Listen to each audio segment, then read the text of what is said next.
So Tommy Fury gets a 6-round majority decision over KSI. Let's talk about it. Now, obviously, there's a lot of people screaming robbery, which is the most overused term in boxing. Any close fight which doesn't go the way you expect or the way you want, there's always a load of people screaming robbery. There was no robbery. I get it that Tommy Fury was deducted a point and that many people feel like KSI won at least 3 rounds. I understand that. We'll come on to that a little bit later on. The fight wasn't great. I definitely acknowledge that. It turned out to be a clinch fest. The styles did not gel. People are really coming down hard on Tommy Fury, saying if he can't get rid of a YouTuber like KSI, what chances he got against legitimate boxers? Again, we'll come on to all that in just a moment. But first of all, I want to address the card overall itself. I really enjoyed it. And for those of you who are not aware, I am a hardcore boxing fan. I'm not some Johnny-come-lately boxing casual. I've been watching boxing since the 1980s. I'm in my 40s. I used to box myself as an amateur.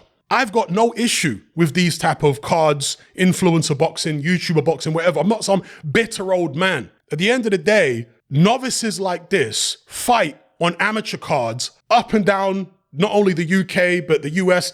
Every country that has boxing, they have novices fighting each other on amateur shows all the time. So what's the problem with this? The Misfits is just a bunch of novice fights. The only difference is these novices have got big social media followings. And so because of that, they're able to get these huge crowds in. They're able to do it on pay-per-view. What's the issue with that? Well, because they've got social media followings, they're not supposed to use it and generate money for their novice fights. How does that make sense? Stop being bitter and twisted and just respect what they're doing. And people of my generation, especially and around my generation, always complain about how younger guys, younger generation of men aren't real men. But them getting in the ring and settling their differences like men with their fists is a step in the right direction, no? So what's the issue? At the end of the day, these guys weren't given their social media followings on a silver platter. They had to grind and work hard to get those social media followings. You look at the Paul brothers, they were grinding on YouTube for what, a decade? Same with KSI. And no, their content is not the kind of stuff that I would watch, but I understand there is a big audience for it.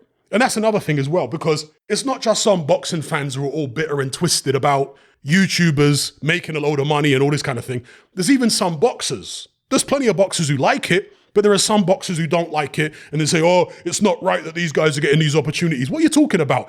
They created those opportunities for themselves by getting themselves big social media followings. At the end of the day, if you're not Mike Tyson or Deontay Wilder or Manny Pacquiao or George Foreman in the ring, Gennady Golovkin, if you're not an exciting, dynamic, big puncher who's destroying people and making highlight reel knockouts that people can share around the world on social media, if you're not that kind of fighter, which most fighters aren't, then you're gonna have to have a personality outside the ring if you wanna do big numbers. So the fighters who are complaining they're all bitter and twisted, most of them are guys who have no personality outside the ring and they're not exciting inside the ring. So I would tell you, develop a personality. We live in the social media age. People wanna see outspoken, larger than life characters. So don't get mad. Step your game up in terms of promotional activity. That's all I can say to those bitter and twisted fighters. So I thoroughly enjoyed the card overall. Again, bunch of novice fights, no different than going watching many amateur shows where it's a bunch of novices. As long as fights are evenly matched, which most of these fights were,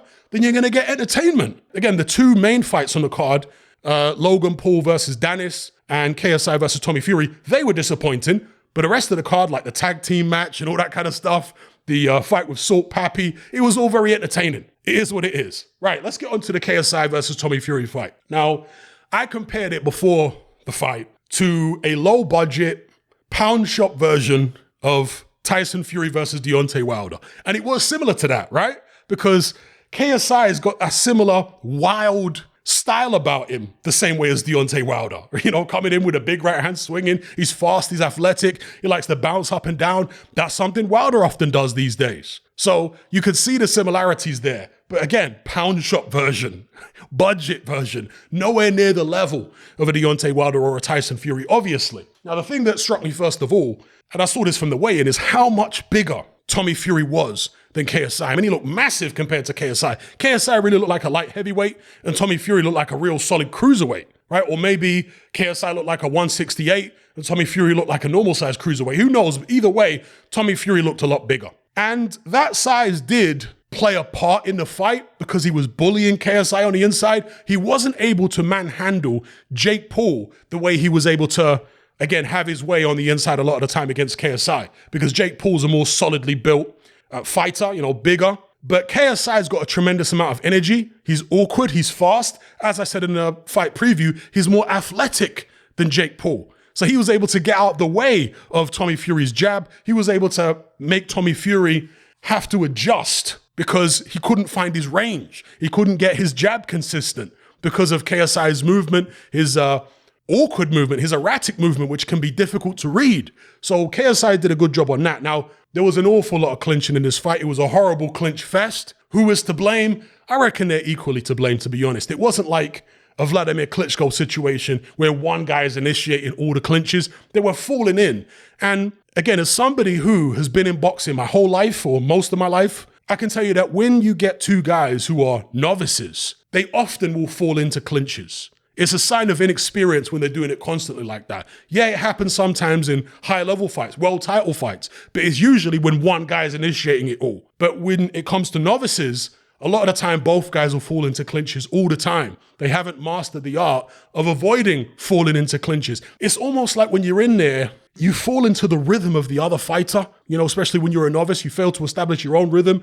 It's almost like a tractor beam is pulling you in. It's almost like a magnet is pulling you in. It's a strange thing, but anyone who's boxed will know what I'm talking about, right? You'll have experienced the same thing. A lot of the time with novices that happens, they're always falling in and whatever. If you go to watch a novice amateur show, you'll see it a lot. And the referee's always having to warn them and this, that, and the other because of the clinching. It's very scrappy, okay? So that's what we saw here in this fight. Very scrappy. The styles didn't gel well. Tommy Fury's got extremely long arms. KSI's got pretty long arms as well. Tommy Fury was trying to bull his way in and the styles just didn't mesh. And Tommy Fury was landing shots on there. That's the thing about the people claiming that this fight was a robbery. If you go back and watch it, sound off, forget about who you wanted to win, forget about the fact that maybe you don't like Tommy Fury or you don't like his dad, John, or whatever the case may be. Forget about all that. Watch the fight with the sound off, and you'll see that Tommy Fury was landing shots in there. He was landing some nice hooks, nice uppercuts and all that. KSI did land a few nice shots as well, and I thought he actually got Tommy Fury's respect momentarily at certain points in the fight. I don't want to say he hurt him, but he definitely got his attention with that right hand a few times because Tommy Fury, after taking it, kind of backed off and wasn't quite as aggressive, so he definitely felt some of those shots. And as I say, it was a competitive fight. Every round was close, if you can see past all the clinching. A lot of the stuff on the inside was like rabbit punching. Some people are saying that Tommy Fury was hard done by getting the point deduction. I don't think he was hard done by. I think that was justified because there was a lot of rabbit punches going in. But, it is what it is. It went the 6 rounds. The decision, was it a political decision? I don't know if it was a political decision. All I can tell you is it wasn't a robbery. A robbery is when one guy clearly wins. That's a robbery. In a fight like this, where many of the rounds are open to interpretation, you can't say that it's a robbery. It's not. Now, there are some people saying that Tommy Fury clearly won. That's nonsense as well. And let me show you something. John Fury, which is obviously Tommy's own dad, said the fight could have gone either way. That's John Fury. He's not going to sell his son short. And he said that if KSI got the decision, there would have been no complaints from him. Shane Fury is saying the same thing. Tommy's brother, that the fight could have gone either way. No problem if KSI got it. So this idea that, oh yeah, Tommy definitely won is nonsense as well.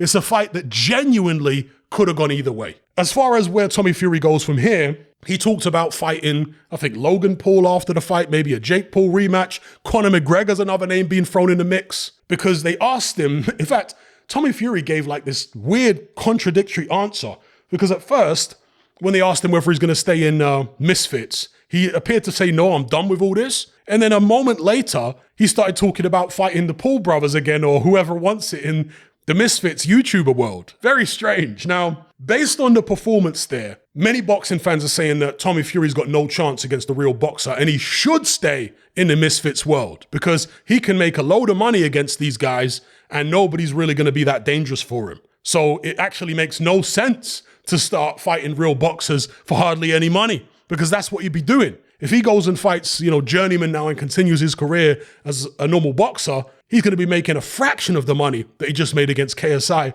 or that he just made against Jake Paul.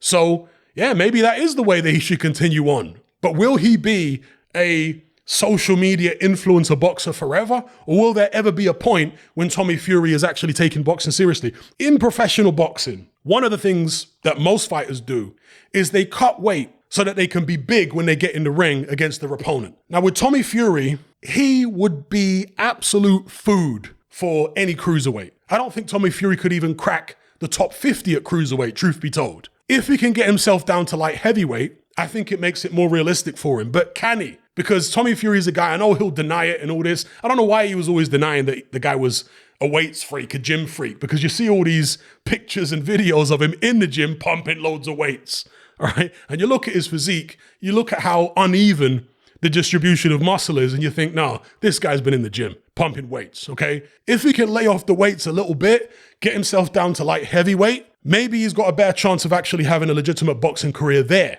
Him struggling against KSI, people saying, oh, he should have knocked KSI out. He's a novice, just like KSI's a novice. I think he only had about 11 amateur fights, and they were at a relatively low level. So him going in there against KSI, who's been training for a long time, I know he's only had a few fights himself, but he's been training for a long time with professionals and sparring with professionals and all this kind of stuff. He's got a certain amount of ability as a novice. So I don't see it as some, horrendous thing, some shocking thing that Tommy Fury was taking the distance and was given a competitive fight by KSI. I don't see it as horrendous at all. Pair of novices, it's okay.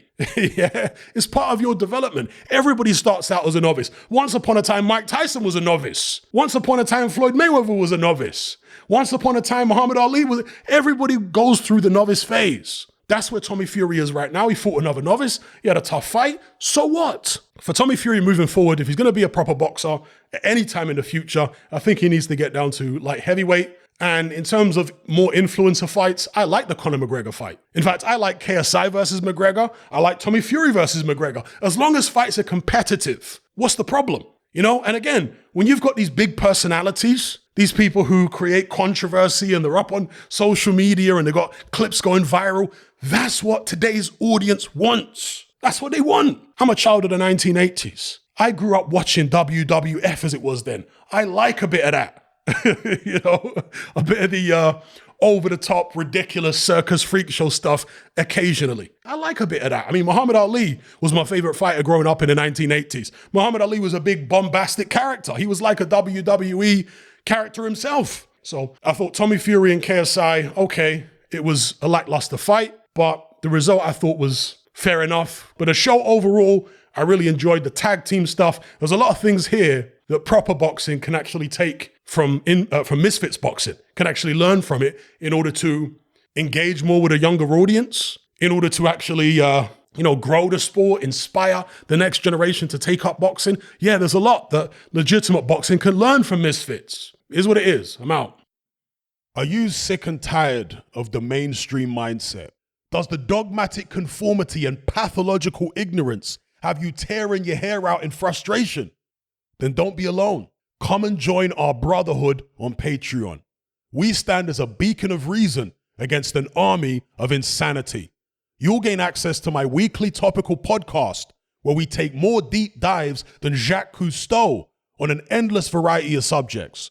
There's also videos, interviews, live Q&As, as well as a vast back catalogue of previous episodes, including my popular Confessions of a Nightclub Bouncer series.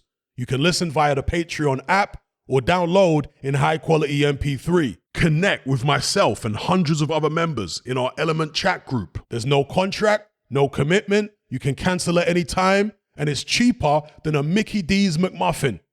Just head to my Patreon page via the link below this video and select the tier called the Brotherhood of Reason. I'll see you over there.